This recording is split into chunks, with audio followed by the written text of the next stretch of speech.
Voici Louis, vous avez la main. Ok. Bonsoir tout le monde. Bonsoir. Pour moi, réseauter, c'est créer des liens avec des personnes qui sont, qui seront peut-être capables, dans le fil du temps, nous aider dans certains domaines. D'accord. Ok. Maintenant, pourquoi réseauter? Bon, c'est déjà entamé un peu. On réseaute pour essayer, pour pouvoir, on peut créer des liens. Et aussi, ça va nous permettre de, pourquoi pas, décrocher des jobs, des emplois plus tard. Et aussi, nous sortir de certaines situations. Peut-être on a des problèmes au niveau des problèmes au niveau de la société où on veut apprendre quelque chose d'autre. Donc, le fait de réseauter, la personne sera ouverte à vous aider facilement et rapidement. Je pense que c'est tout ce qu'il y a à dire sur les résultats.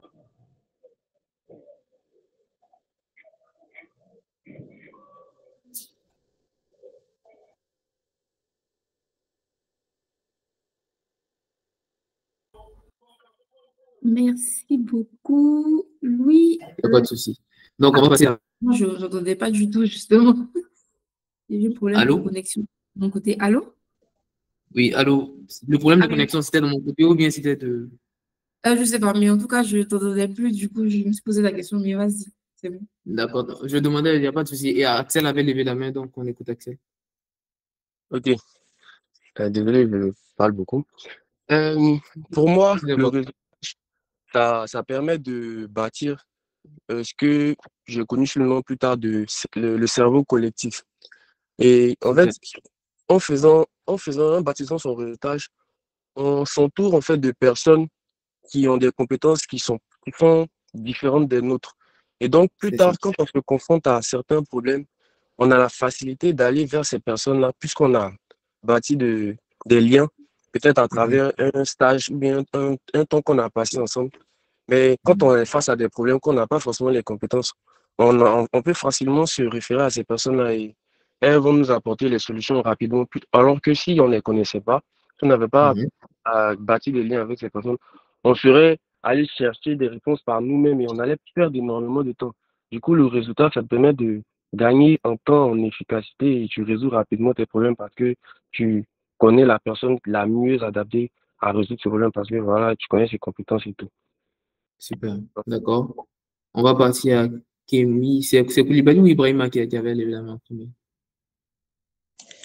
Pour moi, le réseautage, en fait, ça nous permet de tisser des liens avec les autres, de créer beaucoup de contacts. C'est un peu comme si on étendait notre toile, c'est un peu comme une toile d'araignée, quoi. Donc, on étend notre réseau, nos champs de connaissances, et puis ça nous permet d'avoir beaucoup d'opportunités. Par exemple, on dit diplôme est mieux que relation, mais relation est mieux que diplôme. Ça montre déjà l'importance des relations. D'accord. C'est un peu ça, quoi. Ok, pas de souci. On va prendre la dernière parole pour Kémy Ayaba, s'il vous plaît. Si elle a toujours la main levée. Alors, selon moi, le réseautage a pour but d'établir des connaissances, des connexions entre des personnes, c'est-à-dire créer, développer des relations professionnelles ou personnelles. Et on peut retenir 5 opportunités comme les autres intervenants l'ont cité. Tout d'abord, on peut dire ça nous donne accès à des opportunités. Ensuite, cela nous permet de renforcer notre visibilité, c'est-à-dire se faire connaître dans un certain réseau. Et ensuite, cela nous permet aussi de partager des connaissances et des ressources, nous donnant accès à des soutiens et mentorats. Et par la fin, cela nous permet aussi surtout de développer notre carrière. Super, il n'y a pas de souci. Donc, je vais reprendre la main, si vous permettez. Et puis, j'avais posé la question, c'est-à-dire, j'avais demandé déjà, pour vous, c'est quoi réseauter? Pourquoi c'est important de réseauter? Et vous y avez répondu. Vous avez dit que réseauter, vous avez expliqué comment vous concevez réseauter. Et en fait, pourquoi pour vous, c'est important à travers tous les points que vous avez énumérés. Et pour pouvoir reprendre la main, moi, ce que je vais faire, je vais inverser. Je vais d'abord dire pourquoi réseauter. Et ensuite, je vais dire en gros, en vrai, c'est quoi réseauter. Vous savez, je me suis toujours dit ça. Apprendre, c'est bien, mais réseauter, c'est mieux. Attention, loin de moi l'idée de faire la promotion de la médiocrité. Au contraire, des défenseurs de l'excellence aussi ennuyés que moi, sincèrement, vous en verrez très peu. Mais je répète, apprendre, c'est bien. Réseauter, c'est mieux.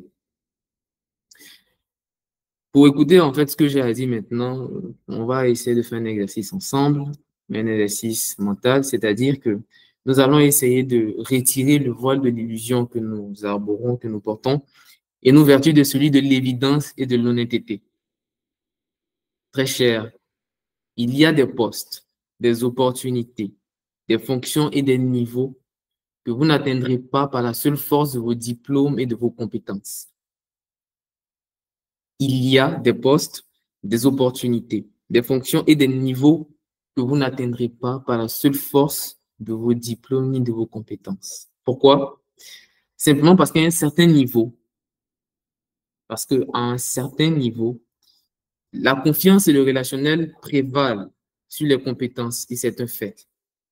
Et qu'à ce même niveau-là, il est préférable et surtout plus facile de faire naître, de faire plutôt acquérir des compétences que de faire naître la confiance. Je vous avais expliqué le cas dans le cas de l'intelligence émotionnelle, de l'intelligence émotionnelle et du quotient intellectuel, de cette personne-là qui ignorait ses émotions et misait tout sur ses habiletés intellectuelles, et que cette personne-là excluait immédiatement une partie puissante de sa prise de décision. Et donc, s'empêche de construire de construire des relations interpersonnelles assez efficaces. Eh bien, ce genre de personne, dans la course à l'ascension, se tire dès le départ une balle dans le pied. Et c'est un fait. Rapidement, sans même prendre d'exemple ailleurs, il y a notre ami tout à l'heure qui a parlé de son collègue, et je reviens dessus, c'est l'exemple le plus palpable. Quelles que soient vos compétences, quel que soit votre niveau, si vous voulez évoluer dans la vie, il va vous falloir savoir réseauter. Et c'est un fait. Hier, j'ai été invité à Diaspora Network. C'est un système de réseautage entre les gens de la diaspora qui a eu lieu hier ici en Côte d'Ivoire. Et là-bas, il y avait que ce soit le ministère des Affaires étrangères, il y avait le monsieur de Made in Côte d'Ivoire et plein d'autres gens. Et il était évident que la seule chose, et tous autant qu'ils étaient, ils revenaient sur cette même chose-là, que réseauter, c'est ce qui fera avancer les gens. Et ils en appelaient même à ce que lorsqu'on finit ce genre de truc, il faut échanger, il faut prendre contact. Finalement, c'est même plus vous qui venez vers eux parce qu'ils ont compris que sans le réseautage, rien ne peut avancer. Vous savez, mais pour ce qui est de son réseau, il y a quelque chose que je me dis toujours, c'est une vérité que je tiens à partager avec vous. Maintenant qu'on sait déjà pourquoi réseauter, la question qui serait logique, c'est de savoir comment réseauter. Et c'est là que je dis toujours que le réseau, on en prend conscience, on l'élargit et on le fidélise. Le réseau, on en prend conscience, on l'élargit et on le fidélise. Et c'est là que je vais maintenant revenir sur la définition du réseautage, cette définition-là que vous avez vous-même donnée. Vous voyez, selon le dictionnaire, le réseautage consiste à entretenir et développer des relations mutuellement bénéfiques. Et donc, entretenir et développer des relations mutuellement bénéfiques. Et on ne peut entretenir ce qu'on ne possède pas. On ne peut entretenir ce qu'on ne possède pas. Déjà, très tôt, j'avais cette conception-là assez différente du réseau. Très, très souvent, vous savez, dans la pensée collective, ce qu'on se dit, c'est que, lui, là, son réseau est fort lorsqu'il connaît un ministre. Lui, là, son réseau est fort, hein, parce qu'il connaît le tel directeur. Lui, là, son réseau est fort, hein, parce qu'il connaît, par exemple, telle autorité. Mais depuis très longtemps, plus je rencontrais ces autorités-là, plus je rencontrais ces ambassadeurs-là, plus je rencontrais, plus ma conception du réseautage s'affermissait, en fait. Plus elle se concrétisait. Pour moi, mon réseau, c'était mon entourage. Ceux avec qui j'avais décidé de collaborer. Et c'était le réseau le plus prometteur que je pourrais avoir. Non seulement par sa diversité, par le potentiel dans chacun d'eux, qui permettra non seulement d'assurer, comme je le dis, qui va participer non seulement à l'atteinte de mes objectifs, mais à l'atteinte de leurs objectifs et à l'atteinte d'un objectif global. La raison pour laquelle j'ai commencé par dire que le réseau, on en prend conscience, c'est que, comme tout à l'heure, je l'ai dit, dans sa définition, le fait d'entretenir, ça veut dire que il faut l'avoir. Il faut l'avoir. Donc, de ce fait-là, s'il faut d'abord entretenir son réseau, c'est qu'on le possède déjà. Et qui que vous soyez, vous disposez déjà d'un réseau. Il vous faut seulement ouvrir les yeux. Votre entourage est plein de gens faisant partie de votre réseau. Et ce réseau-là, c'est de façon mutuelle que vous devez le rendre fort, puissant. En vrai, en vérité, le secret même du réseautage résidait déjà dans sa définition. Vous voyez? Vous avez vu dans la définition, on dit que le réseautage consiste à entretenir et à développer des relations mutuellement bénéfiques. Développer des relations mutuellement bénéfiques, en vrai, ce que c'est élargir et fidéliser son réseau.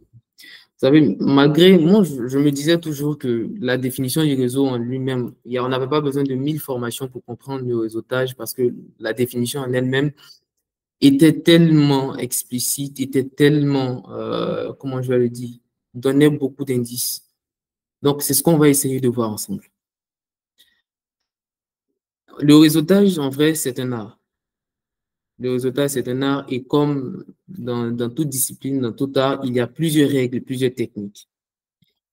Mais il y en a une qui, je peux vous garantir, est infaillible. Une technique qui, pour moi, est infaillible et qui pourra et qui vous garantira en fait le succès dans votre réseautage. Alors, pour l'expliquer, permettez-moi d'utiliser une analogie. Et pour cela, je vais prendre le cas d'Armel, vu que je le connais. Je sais que même si ça le frustre après, c'est pas grave. Après, on règle ça en famille là-bas. Donc, imaginez que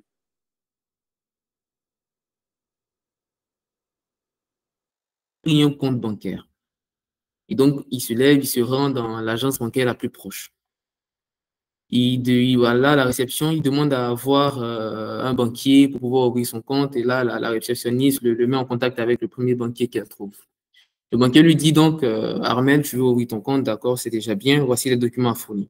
Armel se lève, tout content, il rentre à la maison. 2-3 jours après, il vient, il dépose tous les documents pour l'ouverture de son compte. Tous les documents sont au complet, le banquier procède à l'ouverture de son compte et tout est clair.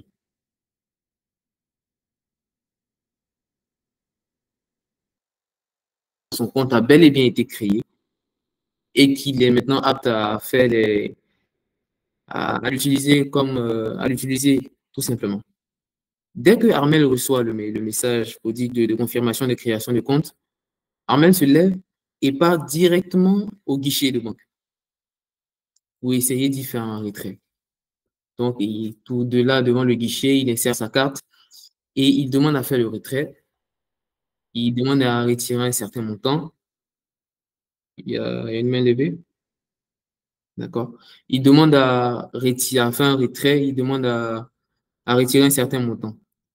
Au niveau du guichet, donc, le guichet lui affiche que, désolé, votre solde est insuffisant. Il réessaie une deuxième fois. Désolé, votre solde est insuffisant. Alors, Armel se lève tout fâché. Il se rend chez son banquier. Il commence à dire non, j'ai créé un compte bancaire et là, je demande à faire un retrait et on me refuse le retrait. Il est tout confus, tout énervé.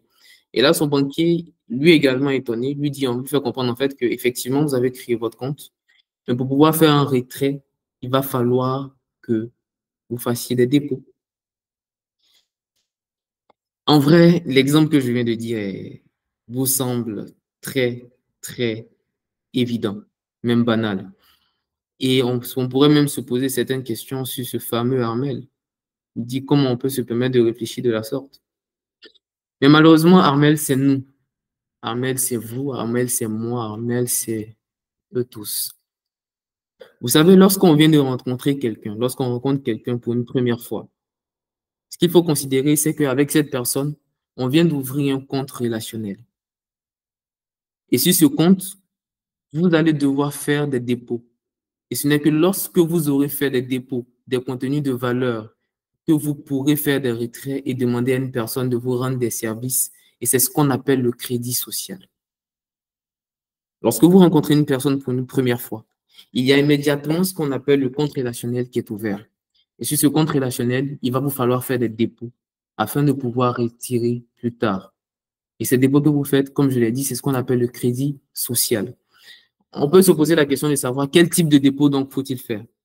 Eh bien, tout ce qui peut avoir de la valeur, que ce soit des conseils, des services rendus, des contacts, des astuces, des bons plans, des idées intéressantes, des tuyaux, que ce soit professionnel, que ce soit sur le plan amical, tout ça. Tout ce qui pourrait avoir de la valeur pour cette personne.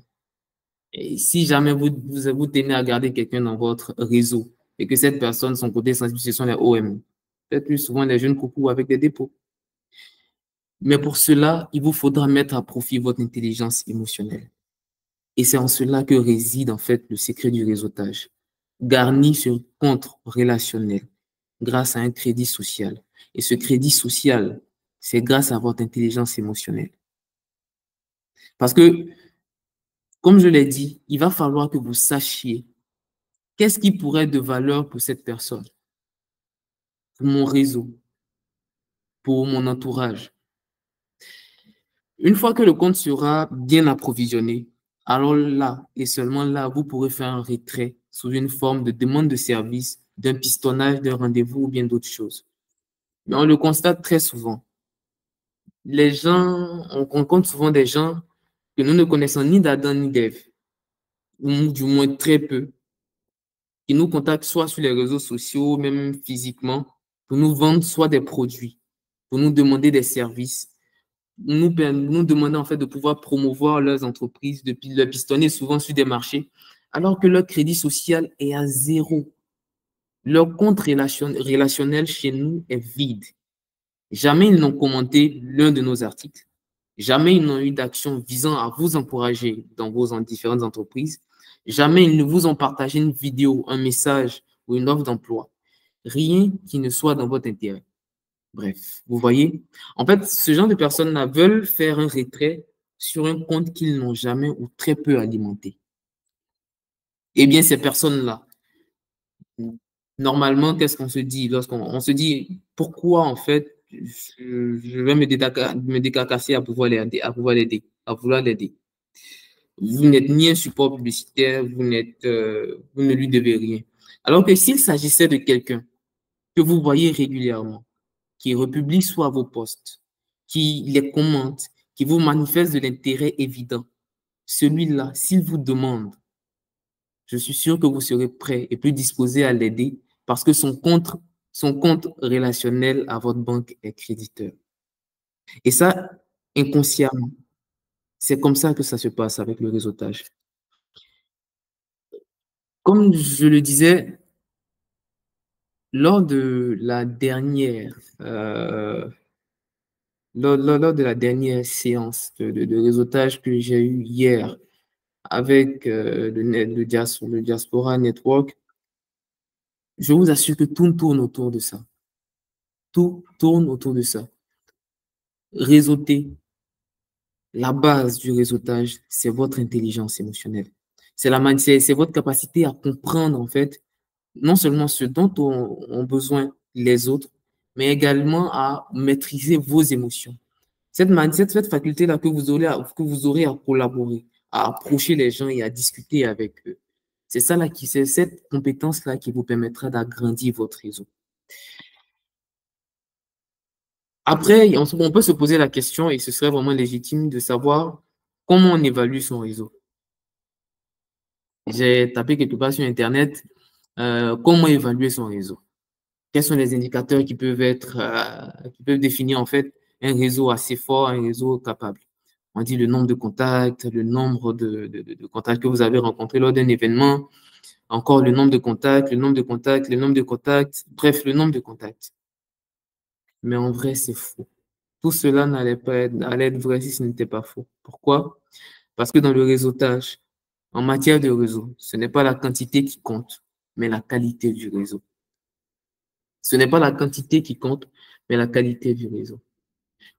Il est inutile d'avoir dans votre répertoire 1000 personnes. Il est inutile d'avoir dans votre répertoire 1000 mécaniciens, 1000 ouvriers, 1000 personnes sur votre page abonnée.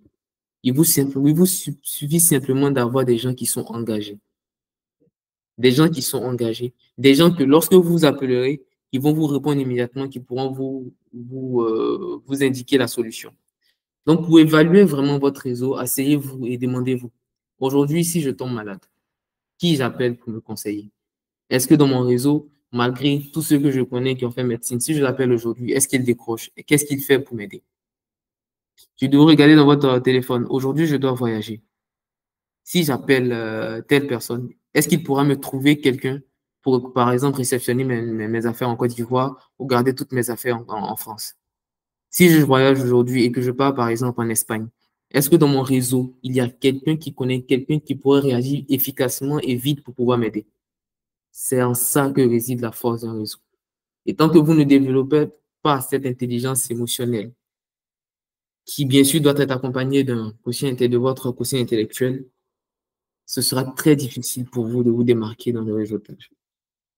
Et donc, ce qu'il faut retenir à la fin de cette formation, c'est que le quotient intellectuel représente au mieux 20% des facteurs de réussite d'un individu. Les 80 autres % restants sont le fait en majorité de l'intelligence émotionnelle. La deuxième chose, c'est que son réseau, on en prend conscience. Prenez conscience que votre réseau, d'emblée, vous entoure. Vous êtes entouré d'un réseau. C'est à vous de savoir l'utiliser, c'est à vous de le rendre fort, c'est mutuellement que vous le rendez puissant. Vous l'élargissez, puis vous le fidélisez. Ça ne sert à rien d'avoir des contacts dans son téléphone si on ne sait pas les fidéliser. Le secret du réseautage réside dans le fait de se rappeler que lorsque nous rencontrons quelqu'un pour une première fois, dans le compte relationnel qui vient automatiquement de s'ouvrir, c'est à nous non seulement de le créditer dès le départ en y faisant des dépôts de valeur. Et lorsque ce compte-là sera arrivé à un niveau où nous pourrons débiter une certaine somme, nous pourrons demander en fait des retraits sous forme soit de service, soit de pistonnage. Alors finalement, apprendre c'est bien, mais réseauter c'est mieux.